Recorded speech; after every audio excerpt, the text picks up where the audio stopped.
Jean chapitre 9. Guérison d'un aveugle né.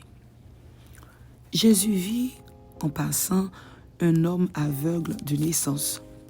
Ses disciples lui firent cette question. Rabbi, qui a péché, cet homme ou ses parents, pour qu'il soit né aveugle? Jésus répondit, ce n'est pas que lui ou ses parents aient péché, mais c'est afin que les œuvres de Dieu soient manifestées en lui. Il faut que je fasse, tandis qu'il est jour, les œuvres de celui qui m'a envoyé. La nuit vient où personne ne peut travailler. Pendant que je suis dans le monde, je suis la lumière du monde.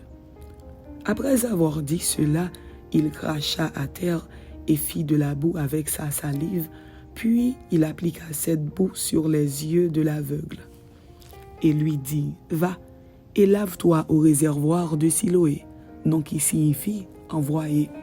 Il y alla, se lava et s'en retourna voyant clair.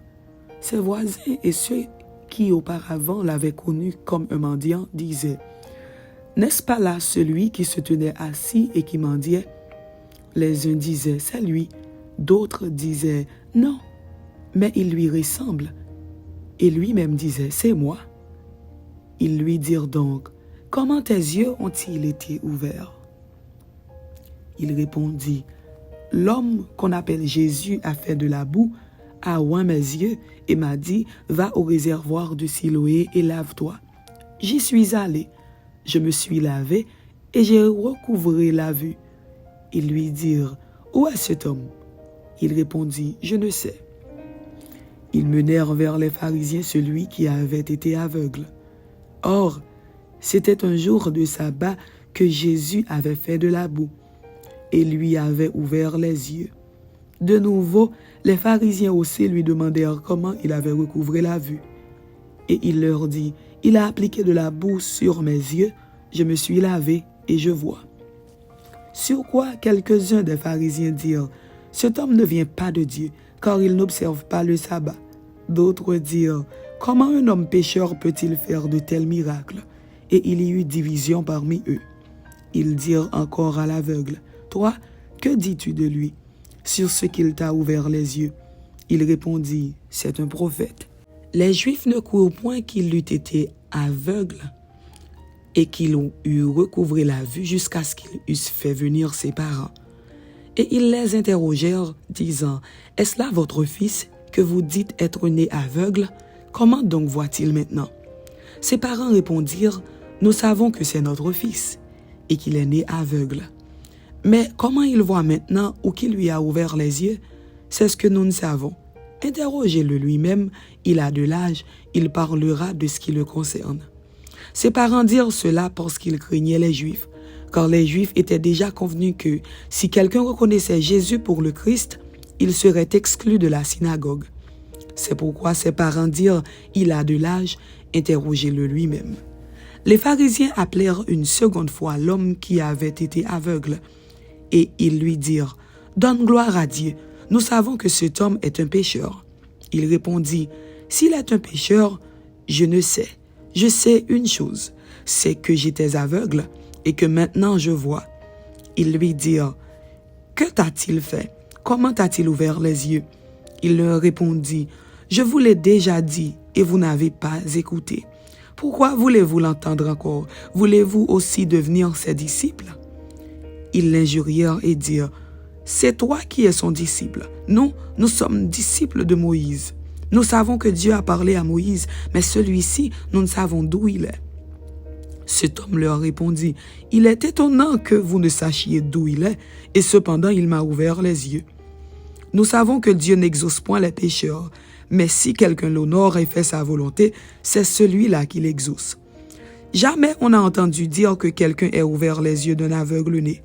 Si cet homme ne venait pas de Dieu, il ne pourrait rien faire. » Ils lui répondirent, « Tu es né tout entier dans le péché et tu nous enseignes. » Et ils le chassèrent. Jésus apprit qu'ils l'avaient chassé et l'ayant rencontré, il lui dit, « Crois-tu au Fils de Dieu ?» Il répondit, « Et qui est-il, Seigneur, afin que je croie en lui ?» « Tu l'as vu, lui dit Jésus, et celui qui te parle, c'est lui. Et il dit, je crois, Seigneur. Et il se prosterna devant lui. Puis Jésus dit, je suis venu dans ce monde pour un jugement, pour que ceux qui ne voient point et que ceux qui voient deviennent aveugles. Quelques pharisiens qui étaient avec lui, ayant entendu ces paroles, lui dirent, nous aussi sommes-nous aveugles? Jésus leur répondit, si vous étiez aveugles, vous n'auriez pas de péché. Mais maintenant vous dites, nous voyons. C'est pour cela que votre péché subsiste.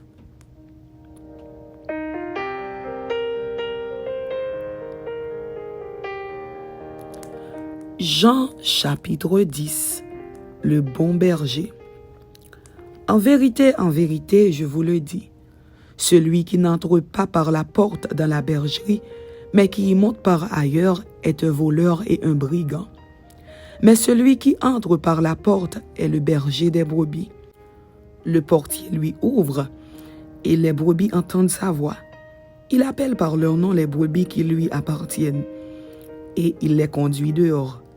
Lorsqu'il a fait sortir toutes ses propres brebis, il marche devant elles. Et les brebis le suivent, parce qu'elles connaissent sa voix. Elles ne suivront point un étranger, mais elles fuiront loin de lui, parce qu'elles ne connaissent pas la voix des étrangers. Jésus leur dit cette parabole, mais ils ne comprirent pas de quoi il leur parlait. Jésus leur dit encore, en vérité, je vous le dis, je suis la porte des brebis. Tous ceux qui sont venus avant moi sont des voleurs et des brigands, mais les brebis ne les ont point écoutés. Je suis la porte. Si quelqu'un entre par moi, il sera sauvé. Il entrera et il sortira, et il trouvera des pâturages. Le voleur ne vient que pour dérober, égorger et détruire. Moi, je suis venu afin que les brebis aient la vie, et qu'elles soient dans l'abondance. Je suis le bon berger. Le bon berger donne sa vie pour ses brebis. Mais le mercenaire qui n'est pas le berger et à qui n'appartiennent pas les brebis voit venir le loup, abandonne les brebis et prend la fuite. Et le loup les ravit et les disperse. Le mercenaire s'enfuit parce qu'il est mercenaire et qu'il ne se met point en peine des brebis. Je suis le bon berger. Je connais mes brebis et elles me connaissent. Comme le Père me connaît et comme je connais le Père, et je donne ma vie pour mes brebis. J'ai encore d'autres brebis qui ne sont pas de cette bergerie. Celles-là, il faut que je les amène. Elles entendront ma voix et il y aura un seul troupeau, un seul berger. Le Père m'aime parce que je donne ma vie afin de la reprendre. Personne ne me l'ôte, mais je la donne de moi-même. J'ai le pouvoir de la donner et j'ai le pouvoir de la reprendre. Tel est l'ordre que j'ai reçu de mon Père. Il y eut de nouveau, à cause de ces paroles, division parmi les Juifs. Plusieurs d'entre eux disaient, « Il a un démon, il est fou, pourquoi l'écoutez-vous » D'autres disaient, « Ce ne sont pas les paroles d'un démoniaque. Un démon peut-il ouvrir les yeux des aveugles » Jésus à Jérusalem pendant la fête de la dédicace. Discours sur ses rapports avec Dieu. Nouvelle hostilité de la part des Juifs. Départ et séjour dans la Pérée. On célébrait à Jérusalem la fête de la dédicace. C'était l'hiver. Et Jésus se promenait dans le temple sous le portique de Salomon. Les Juifs l'entourèrent et lui dirent, « Jusque à quand tiendras-tu notre esprit en suspens? Si tu es le Christ, dis-le nous franchement. » Jésus leur répondit, « Je vous l'ai dit, et vous ne croyez pas. Les œuvres que je fais au nom de mon Père rendent témoignage de moi. Mais vous ne croyez pas, parce que vous n'êtes pas de mes brebis. Mes brebis entendent ma voix, je les connais, et elles me suivent. Je leur donne la vie éternelle, et elles ne périront jamais, et personne ne les ravira de ma main. Mon Père qui me les a donnés est plus grand que tous, et personne ne peut les ravir de la main de mon Père. Moi et le Père, nous sommes un. » Alors les Juifs prirent de nouveau des pierres pour le lapider. Jésus leur dit, « Je vous ai fait voir plusieurs bonnes œuvres venant de mon Père. Pour laquelle me lapidez-vous » Les Juifs lui répondirent, « Ce n'est point pour une bonne œuvre que nous te lapidons, mais pour un blasphème, et parce que toi, qui es un homme, tu te fais Dieu. » Jésus leur répondit, « N'est-il pas écrit dans votre loi, j'ai dit, vous êtes des dieux? » Si elle a appelé Dieu ceux à qui la parole de Dieu a été adressée, et si l'écriture ne peut être anéantie, celui que le Père a sanctifié et envoyé dans le monde, vous lui dites, tu blasphèmes. Et cela parce que j'ai dit, je suis le Fils de Dieu. Si je ne fais pas les œuvres de mon Père, ne me croyez pas.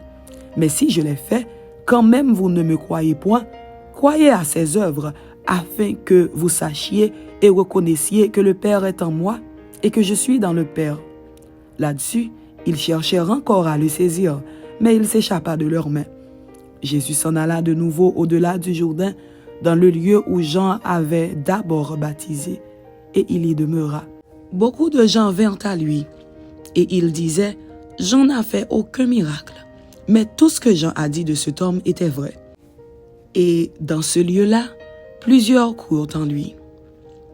Amen. C'était Jean chapitre 9 et Jean chapitre 10. Que Dieu vous bénisse. Amen.